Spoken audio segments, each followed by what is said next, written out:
جس اسلام نے ایک انسان کے قتل کو پوری مانوتا اور انسانیت کا قتل کہا ہو، وہ دہشت گرد کیسے ہو سکتا ہے؟ من قتل نفسا بغیر نفس او فساد فکأنما قتل الناس جميعا،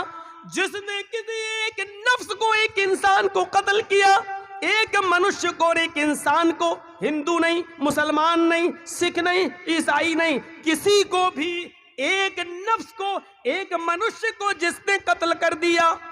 بغیر کسی جرم کے اور بغیر کسی فساد کے، ہمارا قرآن کہتا ہے فَقَتَلَ النَّاسَ جَمِيعًا فَكَأَنَّمَا قَتَلَ النَّاسَ جَمِيعًا، وہ ایک منشیہ کا قاتل نہیں، ایک انسان کا قاتل نہیں، وہ پوری مانوتا کا، پوری انسانیت کا قاتل ہے، پوری دنیا کی انسانیت کا قاتل ہے۔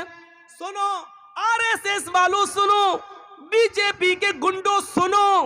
سنو، ایک منشیہ کے قتل کو پوری مانوتا اور پوری انسانیت کا قتل کہہ رہا ہمارا قرآن، کیوں رسوا کر رہے ہو؟ تمہیں ستا تو مل جائے گی، لیکن رام چندر جی کی آتما کی کوس سے اور اس کی بد دعا سے، ان کے شاپ سے تم نہیں بچ سکو گے۔ سنو سنو، ایک انسان کے قتل کو پوری انسانیت، ایک منشیہ کے قتل کو پوری مانوتا کا قتل، ایک انسان کے قتل کو پوری انسانیت، پوری دنیا کا قتل کہہ رہا ہمارا قرآن۔ اس سے بڑا سماجک دھرم اور اس سے بڑا انسانیت کا علم بردار دھرم کہاں ملے گا؟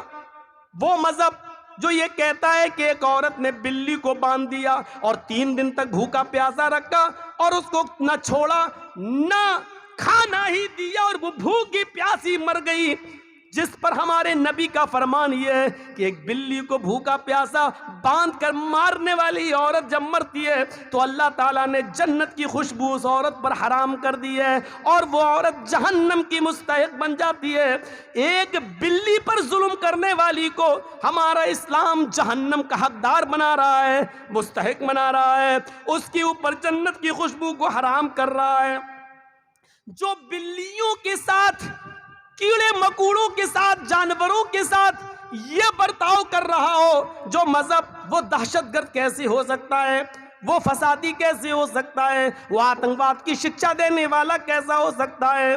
وہ عورت جو اپنا جسم بیچتی ہے، وہ عورت جس کو طوائف کہا جاتا ہے ہمارے سماج میں، ہماری سوسائٹی میں، وہ عورت جس کو بری نظر سے دیکھا جاتا ہے ہماری سماج میں، ہماری سوسائٹی میں، جو پیسہ لے کر اپنا جسم بیچتی ہے، وہ عورت جس کو گندی نظر سے دیکھا جاتا ہے ہمارے سماج، ہماری سوسائٹی میں، لیکن وہی عورت راستے میں اپنے کسٹمر ڈھونڈنے کے لیے جاتی ہے، پیسہ لے کر جسم بیچنے کے لیے جاتی ہے، لیکن راستے میں زبان نکالے ہوئے پیاس سے تڑپتے ہوئے کتے کو دیکھتی ہے تو اپنا دوپٹہ کنویں میں ڈال کر اور اس پیاسے کتے کو نچوڑ کر پانی پلا دیتی ہے۔ اس رب کی رحمت جوش میں آتی ہے۔ اللہ کے نبی فرماتے ہیں اللہ تعالیٰ کو اس طوائف کی، اس بدچلن کی، اس فاحشہ کی یہ نیکی بھی یادہ بھی اتنی پسند آئی کہ اس عورت کو اسی نیکی کی وجہ سے اس نے جہنم سے آزادی دے دی اور اس عورت کو جنت کا مستحق بنا دیا۔ ایک بلی کو باندھ کر مارنے والی جہنم میں، اور طوائف ہو کر، بدچلن ہو کر ایک کتے کو پانی پلا دینے والی عورت پر جہنم حرام کر دی اور اس کو جنت کے اندر داخل کر دیا۔ سوچو میڈیا والو، یہ خوبیاں بھی کبھی کبھی لکھ دیا کرو، اسلام کی یہ سچائی بھی بیان کر دیا کرو، شاید رام کی آتما خوش ہو جائے اور تمہارے لیے کچھ اچھا سوچ لے۔ سوچو تو میڈیا والو، کم سے کم مرنے کے بعد تم کتا اور بلی اور چوہا تو نہیں بنو، پھر دوبارہ منش اور انسان بن کر پیدا ہو جاؤ۔ یہ بھی تو کم سے کم بیان کر دیا کرو، یہ بھی تو لکھ دیا کرو جو اسلام ہمیں یہ تعلیم دیتا ہے۔ ہاں اس ابو سعید خدری کے بارے میں سنو، وہ ابو سعید خدری جو اللہ کے نبی کی لیٹرین قضاء حاجت کا لوٹا بندنا پکڑے ہوئے ہیں اور جنگل میں چلے جا رہے ہیں، اللہ کے نبی نے کہا لاؤ اب یہ لوٹا مجھے دے دو، اب یہ برتن مجھے دے دو اور تم یہیں بیٹھ جاؤ، میں جنگل میں جاتا ہوں اور لیٹرین سے قضاء حاجت سے فارغ ہو کر آتا ہوں۔ اللہ کے نبی برتن لے کر چلے گئے، اتنی دور نکل گئی کہ کسی کی نظروں میں کے سامنے نہ آئے، اور دو درختوں کی آڑ میں قضائے حاجت سے فراغت حاصل کرنے لگے۔ ادھر ابو سعید خدری جس پیڑ کے نیچے بیٹھے ہیں، اس پیڑ کے اوپر چڑیا کا ایک گھونسلہ ہے اور اس کے دو چھوٹے چھوٹے بچے چیں چیں کر رہے ہیں۔ ابو سعید خدری اس پیڑ پر چڑھتے ہیں اور چڑیا کے وہ دو چھوٹے چھوٹے بچے ان کو بہت خوبصورت لگتے ہیں، ان دو چھوٹے چھوٹے بچوں کو لے لیتے ہیں اور اپنی مٹھی میں لے کر نیچے اتر جاتے ہیں۔ تھوڑی دیر کے بعد چڑیا آتی ہے، چڑیا گھونسلے میں دیکھتی ہے کہ میرے بچے نہیں ہیں، لیکن بچے چیں چیں کر رہے ہیں۔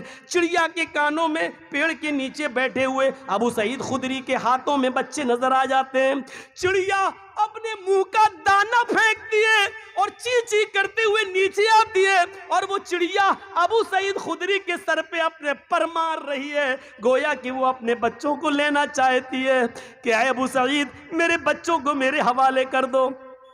گویا کہ وہ اپنے پروں سے یہ کہہ رہی ہو۔ ادھر سے اللہ کے رسول لیٹرین سے فارغ ہو کے آ رہے ہیں، دیکھتے ہیں کہ چڑیا اپنا پر مار رہی ہے اور اپنے بچے لینا چاہتی ہے، اور ادھر ابو سعید خدری ان بچوں کو چھوڑنے کے لیے تیار نہیں ہے۔ یہ منظر دیکھ کر رحمت للعالمین کی آنکھوں میں آنسو آ جاتے ہیں اور کہتے ہیں ابو سعید اس چڑیا کی داستان تم نہیں سمجھ رہے ہو، یہ چڑیا تمہارے سر کے اوپر اڑ کر گردش کر رہی ہے، طواف کر رہی ہے، پر مار رہی ہے، یہ تم سے اپنے بچے مانگ رہی ہے۔ جس طرح ہمیں اپنے بچوں سے پیار ہوتا ہے، ہمیں اپنے بچوں سے محبت ہوتی ہے، ان پرندوں کو بھی اپنے بچوں سے محبت ہوتی ہے۔ ابو سعید تم ان کے بچے واپس کر دو۔ اس چڑیا کا ایک بچہ چھوڑتے ہیں ابو سعید، چڑیا جھٹ سے اپنی چونچ سے اس بچے کو پکڑتی ہے اور اڑتی ہوئی گھونسلے میں رکھ دیتی ہے، اور پھر دوسرا بچہ لینے آتی ہے۔ ابو سعید نے دوسرا بچہ چھوڑا، وہ چڑیا نے چونچ سے دبایا اور پھر دوسری اپنے بچے کو بھی اسی گھونسلے میں لے گئی۔ ابو سعید خدری کا بیان ہے، چند دنوں کے بعد میں نے سوچا کہ چلیں اسی جگہ پہ چلیں، کچھ دانا لے کر، چڑیا جو کھاتی ہے وہ دانا لے کر چلیں اور گھونسلے میں ڈال دیں۔ لیکن 2-3 دن کے بعد جب ابو سعید خدری اپنے پاس سے کچھ دانا لے کر، چڑیا کے کھانے کی غذا لے کر جب گئے تو کیا دیکھتے ہیں، اب اس جگہ پر چڑیا نہیں ہے، اس کا گھونسلہ بھی نہیں ہے، اس کے بچے بھی نہیں ہیں۔ یعنی ان بچوں کی ماں چڑیا نے سوچا کہ اس جگہ پر ہمارے بچے سیف نہیں ہیں، کسی نے دیکھ لیا ہے، یہ کہیں لے نہ جائے، تو وہ چڑیا اپنے بچوں کو لے کر کسی سرکشت استھان پہ چلی گئی۔ میرے نبی جناب محمد رسول اللہ صلی اللہ علیہ وسلم ان چھوٹے چھوٹے چڑیوں کے بچوں کی ماں پر ظلم نہیں کر سکے اور ان بچوں کو واپس کروا دیا۔ جس اسلام کی تعلیم یہ رہی ہو، وہ بے قصوروں کو مارنے کی اجازت کیسے دے گا، وہ دہشت گردی کی اجازت کیسے دے گا، وہ کسی کو قتل کرنے کی اجازت کیسے دے گا؟ جھوٹے ہو اے RSS والو، جھوٹے ہو اے BJP کے گنڈوں جو اسلام کو تم بدنام کر رہے ہو، اور جھوٹے ہو اے میڈیا والو جو تم سرکاری ہڈیوں پر پل کر اور اس طریقے کی خرافاتیں بیان کر رہے ہو۔ جھوٹے ہو تم، جھوٹے ہو تم، اپنے دعوے میں جھوٹے ہو۔ تمہیں پرمیشور ہی نپٹے گا، تمہیں تمہارے رام ہی نپٹیں گے، تم اپنے دھرم کے مطابق تم سچی سچی سزا پاؤ گے۔ اگر تم سچے ہو تو منوشیہ بنو گے، اور جھوٹے ہو تو انتظار کرو کہ مرنے کے بعد کتا بلی چوہا بندر نہ بنا دیے جاؤ۔ یہ صورتحال ہم اپنے معاشرے پہ نظر ڈالیں۔ اللہ کے رسول صلی اللہ علیہ وسلم ایک انصاری کے باغ میں چلے جاتے ہیں، بھوکے، آپ کے ساتھ آپ کے صحابہ بھی ہیں۔ اس انصاری نے جلدی سے کھجور پیش کر دیے اور اللہ کے نبی کو بٹھا دیا۔ اللہ کے نبی کھجور اٹھاتے ہیں، ایک کھجور اپنے منہ تک لے جاتے ہیں، ابھی کھاتے نہیں ہیں، کھجور کا ٹکڑا ہے، منہ تک لے جاتے ہیں کہ اچانک نظر پڑتی ہے ایک اونٹ اپنا سر نیچے کیے ہوئے ڈالے ہوئے ہے۔ اسی باغ میں ایک اونٹ اپنا سر نیچے کیے ہوئے ڈالے ہے۔ اللہ کے رسول نے کھجور رکھ دیا اور اس اونٹ کے پاس چلے گئے۔ جیسے ہی اس اونٹ کے سر پہ اپنا ہاتھ پھیرا، ہوتا ہے آپ لوگ اپنے قربانی کے جانوروں پر ہاتھ پھیرتے ہیں پیار میں، اللہ کے رسول نے جیسے ہی اس اونٹ کے سر پہ اپنا ہاتھ پھیرا، اس اونٹ نے اپنی لمبی گردن اللہ کے رسول کے سینے سے لگا دی اور اس اونٹ کے آنکھوں سے آنسو بہ پڑے. اللہ کے رسول صلی اللہ علیہ وسلم کو اس وقت اللہ نے بذریعہ جبرائیل بتا دیا. جیسے ہی اونٹ نے آپ نے ہاتھ پھیرا، اونٹ نے اپنا سر نبی کے سینے سے لگا دیا، رونا شروع کر دیا. اونٹ کے رونے کو دیکھ کر نبی کا رونا شروع ہو گیا اور اللہ کے رسول نے پوچھا من رب ھذا الجمل، اس اونٹ کا مالک کون ہے؟ ادھر سے آواز آتی اس انصاری سے، انصاری نے اللہ کے رسول یہ اونٹ میرا ہے. آپ نے کہا ادھر آؤ. جی کہیے اللہ کے رسول کیا بات؟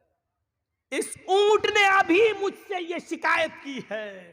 کہ اے اللہ کے رسول میرا مالک بہت ظالم ہے، میں بہت کمزور ہو چکا ہوں، بوڑھا ہو چکا ہوں، میرے اوپر یہ ضرورت سے زیادہ اور میری طاقت سے زیادہ بوجھ میرے اوپر لاد دیتا ہے، مجھ سے میری طاقت سے زیادہ کام لیتا ہے اور کام لینے کے باوجود مجھے پیٹ بھر کے کھانا نہیں کھلاتا ہے. جتنی طاقت تم اس اونٹ کے اوپر رکھتے ہو اللہ رب العالمین اس سے کہیں